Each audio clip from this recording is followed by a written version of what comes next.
Armed clashes continue across West African countries, with the security agenda in Africa increasingly concentrated in the Sahel region, particularly in Mali.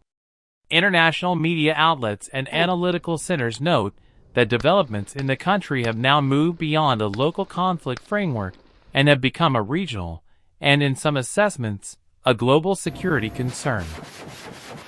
According to experts, one of the key factors behind this escalation is the growing influence of the Russia factor amid a reduced Western military presence.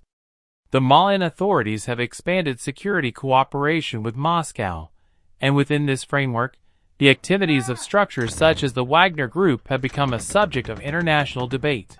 Observations suggest that Mali is no longer viewed solely as a counterterrorism zone, but increasingly as a frontline of geopolitical competition.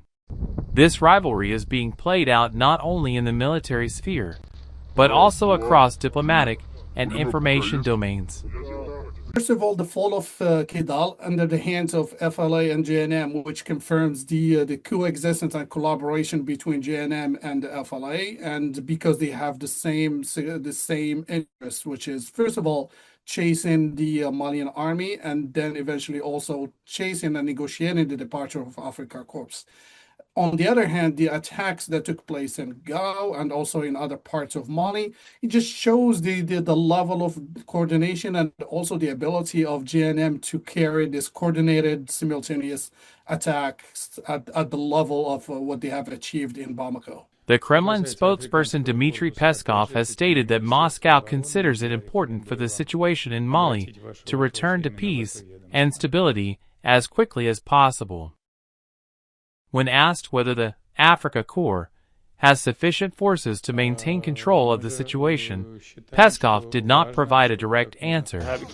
He emphasized that all questions on this issue should be addressed to Russia's Ministry of Defense. The Africa Corps, in a statement published on Telegram on Monday, said that its units had withdrawn from the strategically important city of Kidal in northern Mali while operating alongside the Malian army. According to Reuters, local armed groups, primarily Jamaat Nusrat al-Islam wal-Muslimin and other militants affiliated with ISIS, carried out attacks in coordination with other armed factions. It was reported that the country's defense chief was killed during the incidents. Official authorities have not yet released an exact death toll.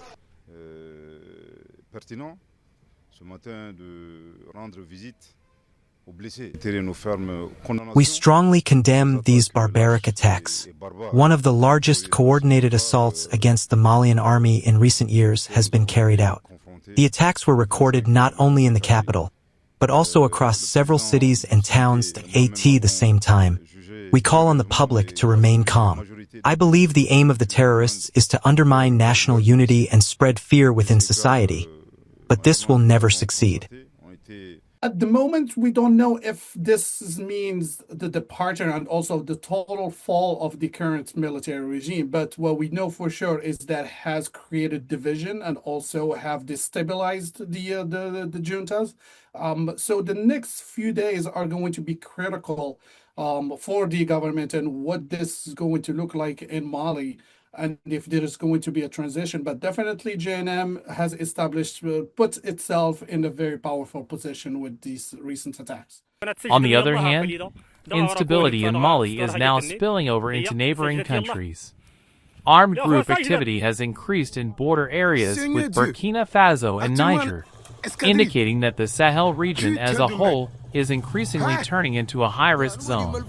The defense minister was killed. He was targeted because he's the main point person for Russia, which has deployed mercenaries. The Russians are the real enemy for the jihadists, not the Malian army.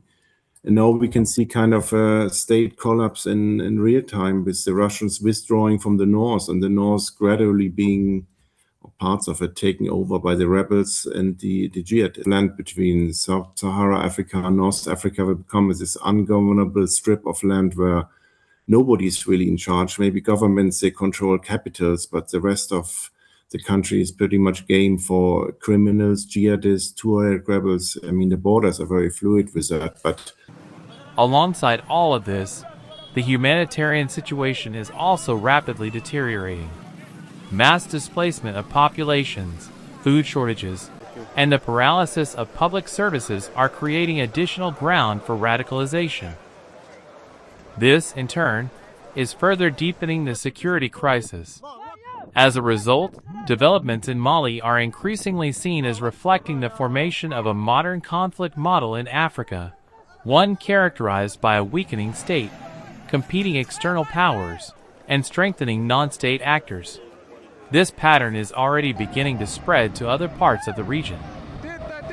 If the current dynamics remain unchanged, Mali may not only remain the center of the crisis, but also become a key expansion point for instability across the Sahel.